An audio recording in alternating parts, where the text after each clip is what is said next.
This is Daf Yomi Yerushalmi Kilayim. And the article goes V'hara Disha. We on Daf Yutes Amud Aleph. 1, 2, 3, 4, 5, 6. The seventh line down.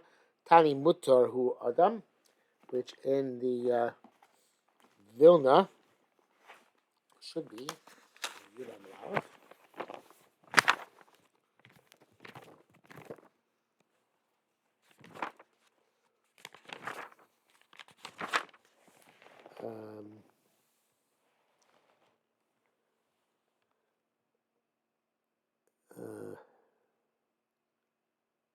No, it's Yud over base.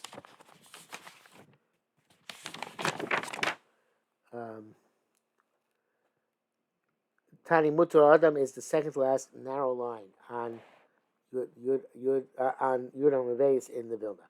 Tani Mutar Adam Lizrav Tel Sadeu Shur Shachalda V'Charia. Person allowed to make a row in his own field of mustard or saffron. As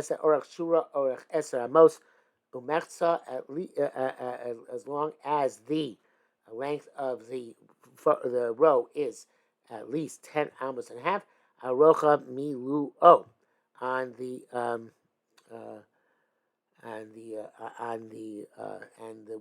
width of a furrow. So that is evidently, according to the Pnei Moshe, that this is makes up a base rova, 10 and a half on by its own width. I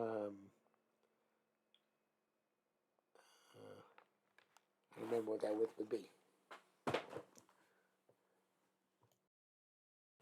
At least 6 tefachim. At least 6 tefachim, that's what it would be. Okay? Very much doesn't bring that down, but that is in the hard scroll. Maybe it's a marafullah.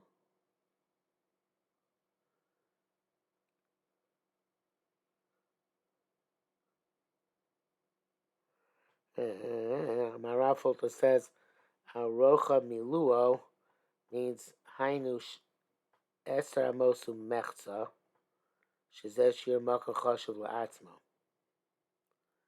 Sounds like you need 10.5 in each direction. Doesn't make sense, really. What's what Chaim say?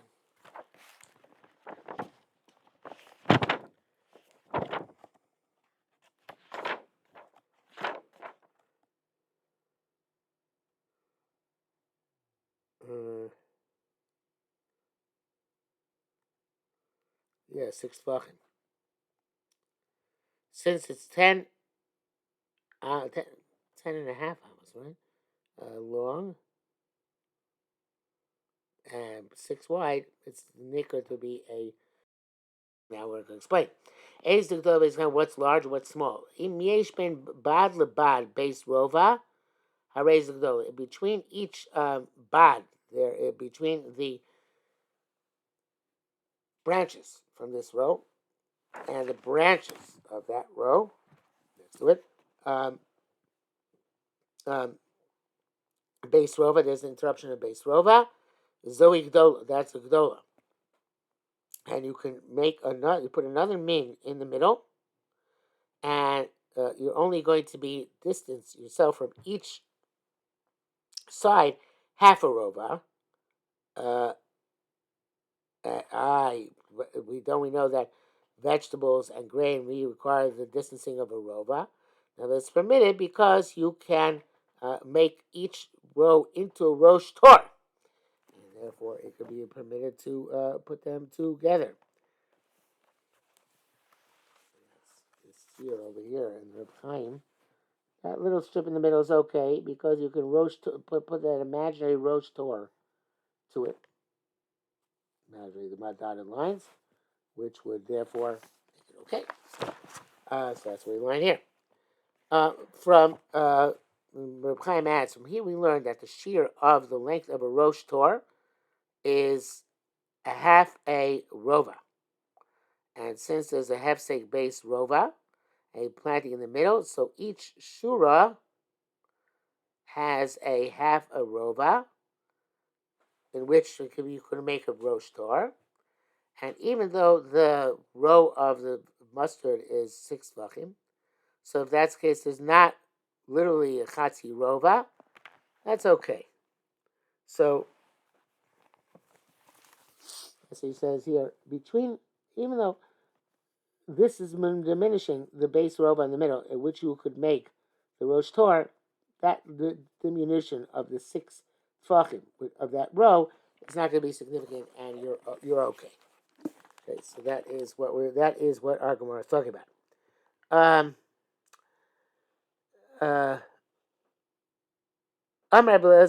We just that. Sorry.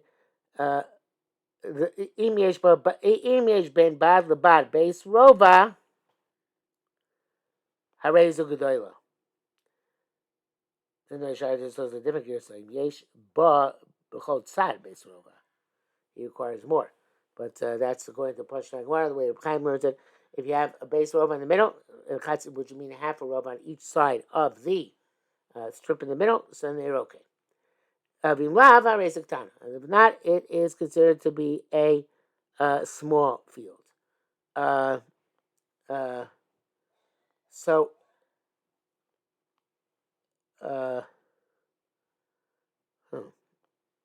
well, so what are we saying here? We're saying that if it's a small field, then you need to have 10.5 by 6. If it's a large, for it to look like a freestanding area, independent of the surrounding area. If it's a large field, then you don't have to have 10.5 by 6. It sounds like, right?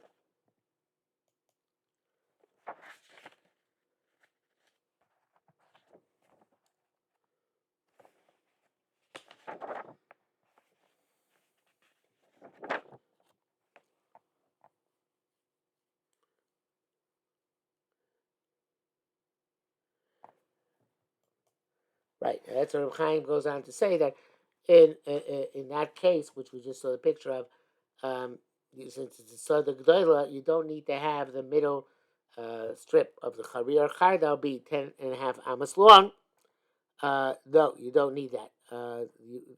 Even it's 6 tvachim wide, there's no specific shear for how long it has to be. Okay? So says Gemara, V'leisa pli Rabbi Yechon does not argue Rabbi Yechon. Gemara rosh tor haba michur ba'asur.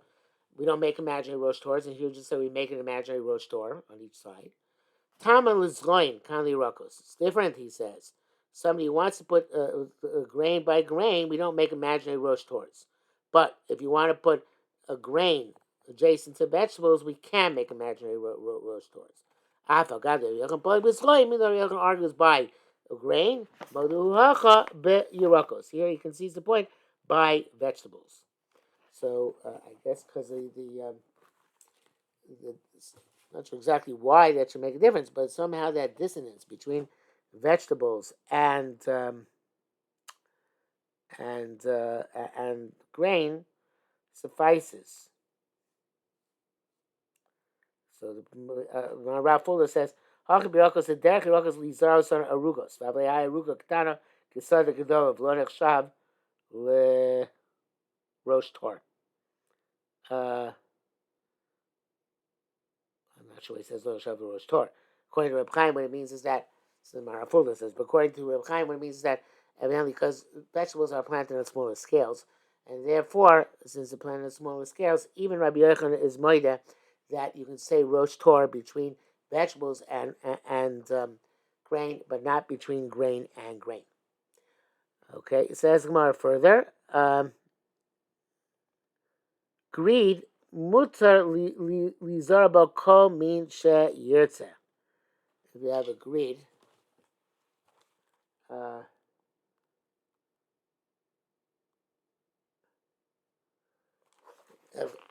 let's picture this one. You have chitin on one side, chitin on the other side, and a greed in the middle.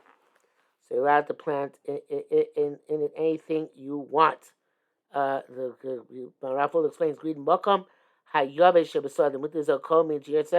Afilu eina osa minim shebatzadim, even if it's not the same type as the sides. The mokam agreed nichsham nechsham klatzma. And only this is a very dry patch in the middle of a fertile field, and there it says it's nicker to be by itself. You can plant anything you want there, not limited. Rabbi Yochanan said, "Uvachi said shlosha b'soch shisha." It says, no, whoa. This is not a carte blanche. He says that you have to have 3 within 6, which means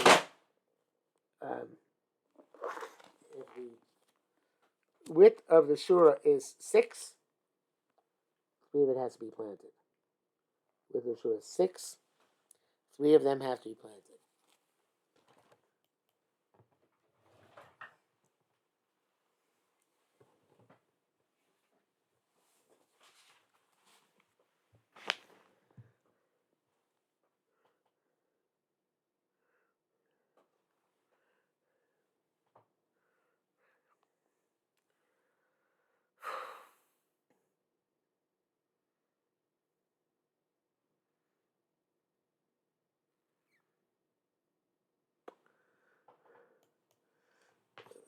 It's kind of like a mechza karov spara. In other words, the fact that it's grid, and you planted half of it, makes it look distinct. It makes it look like the whole thing is planted with something else, but it's all now a makom b'fnei atzmo. Alternatively, you could have learned the other way around, that since you have 3 empty, so therefore the fact that you planted 3 is not a problem. But that's not the lashon here. It says "Uviyad sheyaseh shlosha b'toch shisha." Oh, you know what? Maybe those work the other way around. Uviyad sheyaseh shlosha b'toch shisha means as long as you leave 3 of the 6 vacant. Okay, May Moshe has a very different shot here. What's it say here? Checking up to make sure I'm saying this would make sense.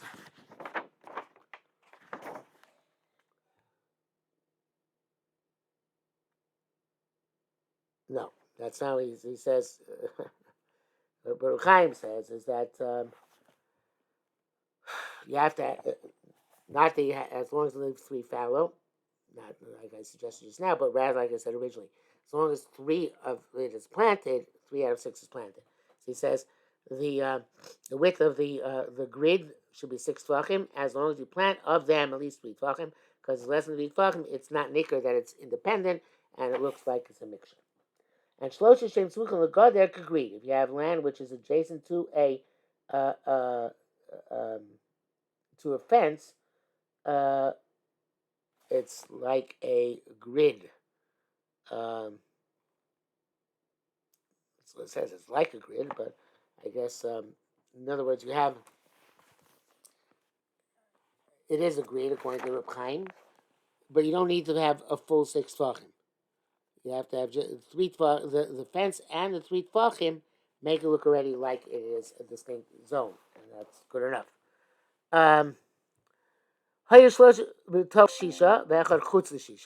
You had 3 within 6 and 1 outside the 6. And that is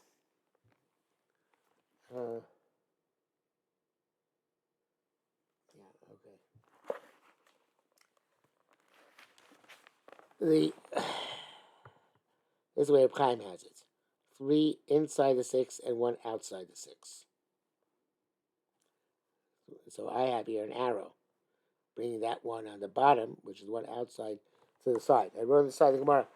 The Tzir and Reb Chaim is very difficult, and it seems that the pshat is like the Marap and Rafulda, based on Levi Yerushalayim, that the additional one is adjacent to the other ones, but it's outside the grid, and that this will also be the case in the following tier in your test, which we'll see momentarily. Okay, so if you have Shnayim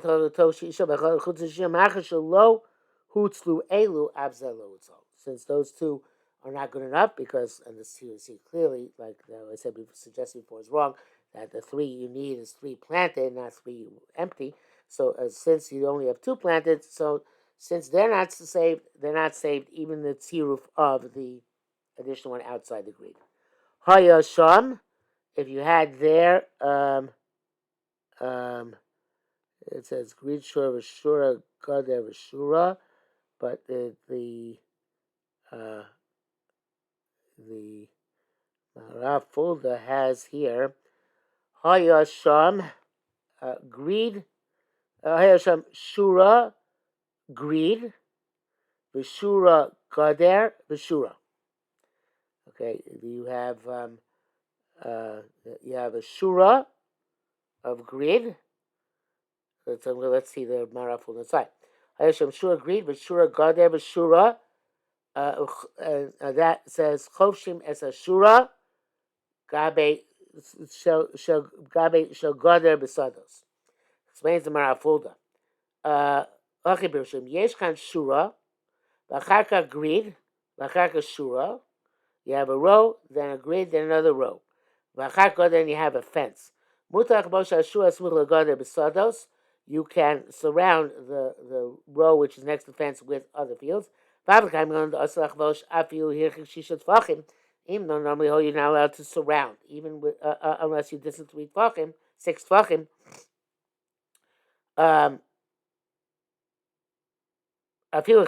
Even your distance 6 tefachim, it's okay.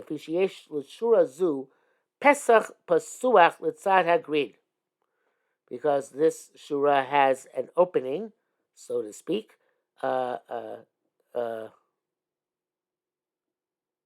from the towards the grid. The grid itself is considered to be closed off. You have to separate between 2 rows. But also, if the grid is considered open, let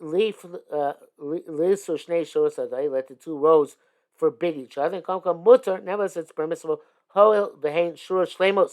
Since they are full shuras, but kal metin lachvosh, we're lenient in allowing surrounding. The shura shisa nokat the aksha bagoder nasa lahapsi, and the 3rd row, which it mentions here, now we have the fence to interrupt. Looking at there, kimiskavin lachvosh, otherwise look like you tend to surround. Me the goder, the fun of Godar. I'm not sure exactly how to read that. But let's go back and read it inside again. So the it's not like Reb Chaim here, where you have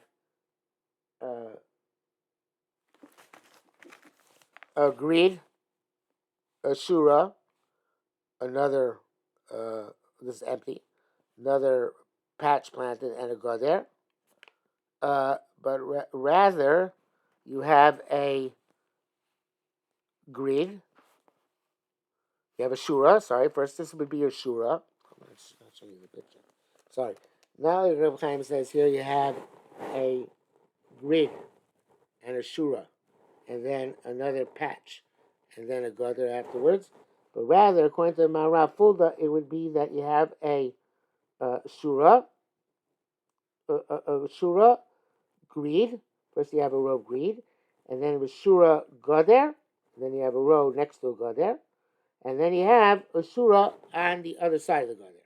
Okay, so you have a shura on the grid, the shura next to the gutter, and a shura on the other side of the gutter, and that would be okay because nothing looks like it's mixed together. And therefore, there's not a problem of chovshin. As a shura, gabe shel goder besados, by the because there's the fence interrupting, which means it's not considered to be true chovshin because of what's on the other side. What?